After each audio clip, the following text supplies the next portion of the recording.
YouTube? 7350 here, and today is a kind of a special day here. We are going to be doing a 1-year review of my Klutch ST80i. Now, before we get into the full review, I just want to say that I bought this thing February of 2015, and it's been absolutely wonderful. You know, I've been able to do things that I never knew I had the capability to do because of this welder right here. You know, this is what, kind of kick-started everything. You know, my YouTube channel, most of the videos were honestly pretty bad. They were privatized because they were bad until I got this thing. Now, I will play a couple clips from the, if I can, from the original video that when I got this thing, and you can laugh at the camera quality and all that stuff. But anyways, I've had this thing for about a year, so I thought I'd give you my full thoughts on it, and it might steer you into purchasing another one of these. So without further ado, let's take a look. Now, the one thing that really stands out to me about this welder is how lightweight and portable it is. It weighs about 9 pounds, super tiny, great. It's super portable. As you can see, it's got infinitely adjustable amperage. I was going for infinitely variable. Both of them work, and it's deliberate. It's a smooth turning system, but it's not loose. As you can see, I have to deliberately turn it. It takes a lot of force to turn that knob, and that's a good thing because it can't be accidentally bumped. You accidentally bump into it with your glove or something and you don't know it, but, changing settings, not really a big deal. It's got these two smaller DINS plugs on it, which, bigger kind would be nice because they're more standard, but it's only an 80 to 90 amp machine. It feels like 90 amps, so there's no need for the large ones. It's reversible polarity. It's absolutely great, the reversing polarity. I can electrode positive for stick and electrode negative for the TIG side of it. As you can see, the name is ST80i stick/TIG welder. We're going to start off with the stick portion and then go into kind of slide our way smoothly into the TIG portion. Now, I'm going to get this out front now after I talk about the switch here. The switch, it comes with obviously with a really heavy-duty power cable. That thing is absolutely beastly for the size and amperage output of the machine. We got this green power switch here. It's protected by this plastic boot. The one thing I dislike is the plastic boot when it gets cold, especially during the winter where I live. The plastic boot gets a little stiff, so it's hard to turn it on, but doesn't matter. Going back to what I said I was going to freely admit is that both of the stick and the TIG clips were shot in 2 completely different days. So if you just notice the time change, that's why. Anyways, we got this power light here. We got the light next to it, which is the overtemp light. Never tripped that. Like ever. It's got a really strong fan in it too, but I've never tripped the overtemp light. And that's a good thing, man. I've been stick welding only with time to stop and chip and brush. So maybe a 45 seconds at the most if I'm quick. So, that's credit to the machine right there. Now, this is not the stock Stinger. This is not the stock Stinger. I replaced it because, well, I wanted a better Stinger. The one that came with it was all right. This one is a 200 amp Hobart model that I can find at Tractor Supply. Comes on this really lightweight lead. Lead's a little thinner than I would like, but again, it's only 90 amps. We don't need a thick lead. They work for me. I believe the Stinger lead is 10 feet long, and the ground clamp lead is 6 feet long. And, this is the ground clamp, obviously not the stock ground clamp. The one that comes on is a little crappier, but, it's great for a $180 to $200 machine. It's got all the copper contacts and all that stuff. But I'm not going to go too into detail about this ground clamp because it's not the stock one. Comes on the same lead, 6 feet long. Same size, same diameter, really flexible, really light. You can wrap one of these leads around your arm, like when you're holding the stick electrode to take some of the weight off, and they work fine. And now, we're going to start off with the stick portion, like I previously mentioned. We're not going to be welding with the Hobarts. No. We're going to be welding with the best you can buy, Lincoln Excalibur 7018s. That's right. I was at my welding supply store. I was gonna get some gas. I have the weirdest tank size. I'll go into that I'll go into detail a little bit later when we're doing the TIG. But I picked up some Lincoln Excaliburs, by far my favorite electrodes. I know there's some people who dislike them, and it's down to your personal preference. These are definitely like contractor grade stick electrodes. They're absolutely wonderful. They start so easy. They burn so smoothly. The slag peels right off. In fact, I actually have a at the end of when I'm stick welding, I actually have a clip where I zoom in and the slag's peeling right off. So we'll get to that later. But as you can see, best you can buy, like an Excalibur 7018. Got about 10 pounds of it, and we're gonna start with the stick. Let's get her done. Alright, so I'm not actually going to cut out my voice because that's a pain in the butt to do. But anyways, we're going to be welding on this T-joint here. We're going to be putting multiple passes on it. I originally intended to put a 3-pass fillet weld on it. Didn't get the arc shot I wanted, so I had to go back and film another arc shot. So they're two completely different arc shots. But anyways, so what I'm doing here is I'm just getting ready, obviously, to put the pass on. But you're going to see how easy these start. They do stick a little in the start, and that's just me. Up until filming this video, I hadn't stick welded in a couple of days, and it's been a while since I've done any real quantity of stick welding, or welding in general, just been really busy. So, you know, little rusty, but, you know, one electrode burnt, you know, it's like riding a bike, you never forget. I haven't TIG welded in like a month, and picked it up, boom, good to go. So, sticks a little on the start, that's me, not the electrodes. The Hobarts, however, I would say those are the electrodes. But so smooth. I turned off the audio because the fan in the arc is loud, it's annoying, and my microphone on my camera sucks. So, and it doesn't have a jack to plug in another microphone. It's just like action camera type thing. It's an okay camera. I'm not using it what it's intended for, but you know, it's worked out fine for me. Now, I'm sorry that this arc shot is bad in a sense. You know, it's not the greatest. I am using a plastic amber lens, so it's not going to be the greatest quality. Anyways, so I have to get my hands on a nicer lens. Not a gold lens, because the way I set everything up, it would scratch it up, and I don't want that. But just like a green glass lens or something. I probably end up going to Tractor Supply and buying one of those to use for this. But anyways, as you can see, the arc is super smooth. You know, it's 7018. This thing will burn a 332nd 7018 all day. It'll burn any 332nd welding rod all day.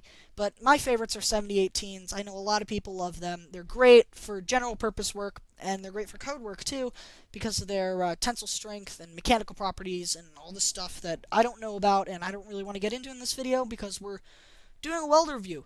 But the arc is absolutely super smooth, and the slag just peels right up. If you have everything right, the slag will peel up on electrodes. If you have the settings right, you have your arc length right, you have your amperage right. So, you know, this thing, although the dial maxed out at 75 amps, it feels like 90 amps.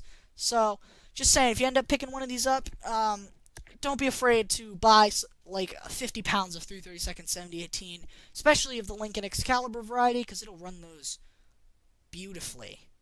It runs these rods like, I'm trying to think of an analogy here. It runs these rods like a car, like gas runs a car, you know. These rods are almost essential if you're going to buy this machine. Now, it depends on your preference. I consider myself to be an extreme, or a kind of serious hobbyist, serious DIY guy, you know, whatever terminology you want to use, because I'm serious about my welding. I'm really serious about it. I've taken classes, trying to get into this as a career once I get out of high school.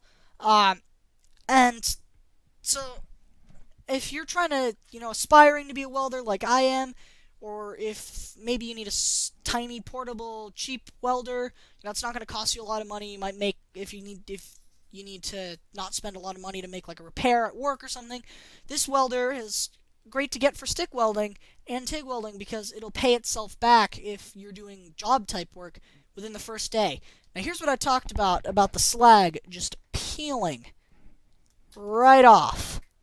So I'm going to shine a light on that. As you can see, I just ran that bead. That big chunk right there that you see right there, that's slag. That popped right off. When I was done, then that's the end of a spent electrode. Just rake it down, and all the slag is it's gone. It's gone. And that's a fantastic thing.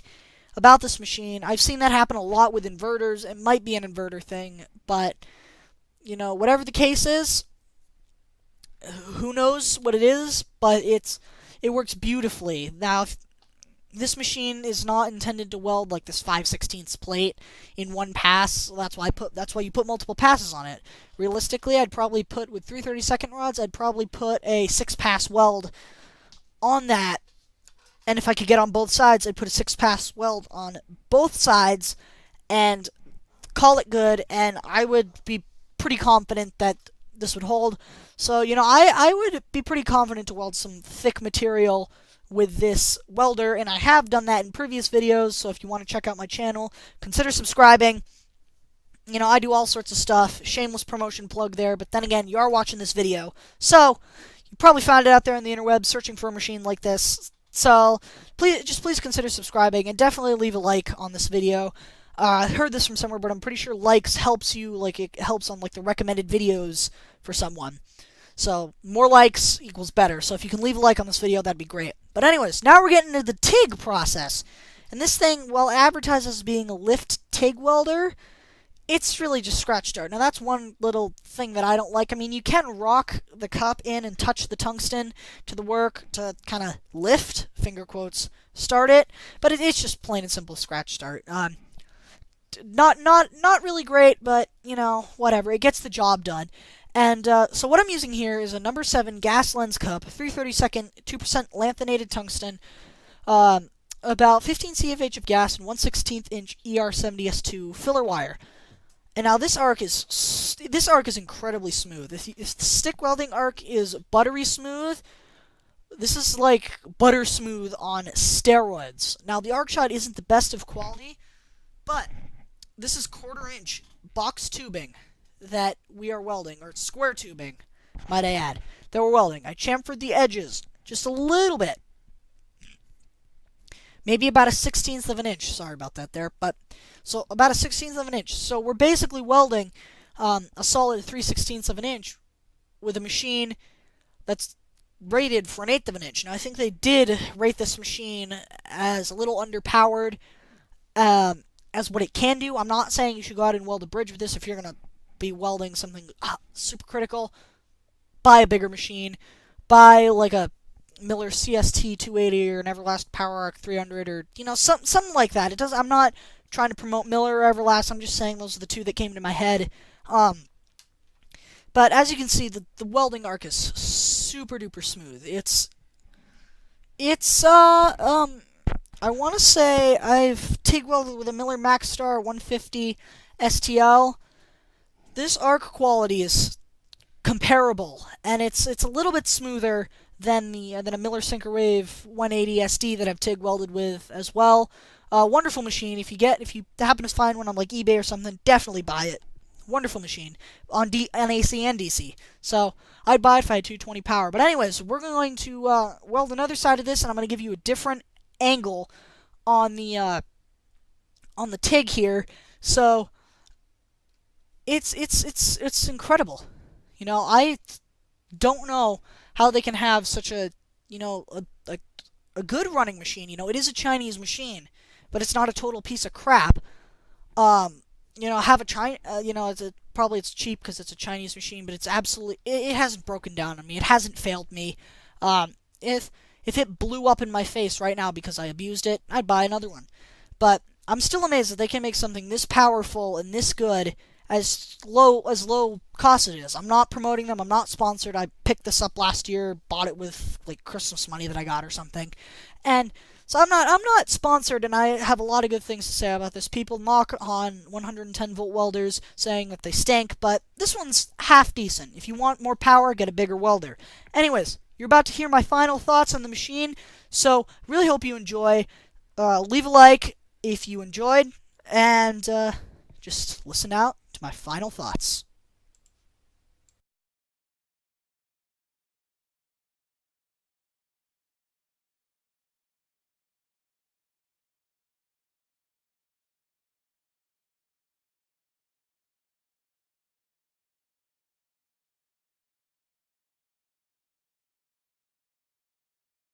What do I think of this welder? It's amazing. Now, I'm not saying everybody should go out and buy one, because it's not for everybody. While it is great, it is limited on power and limited to only running a maximum diameter of 3/32 electrode. But as you just saw, it burns these Excaliburs beautifully. If you're going to end up buying one of these, buy some Lincoln Excaliburs. They work beautifully with this machine. Now, I'm not knocking on the Hobarts, it's just that Excaliburs are better in so many different ways. Now, if you'll excuse me, I got some welding to do. My name is CB350, and I'll see you guys in the next video. So, enjoy, stay safe, and have fun, everybody. I will see you all later. Now it's time for me to turn and burn.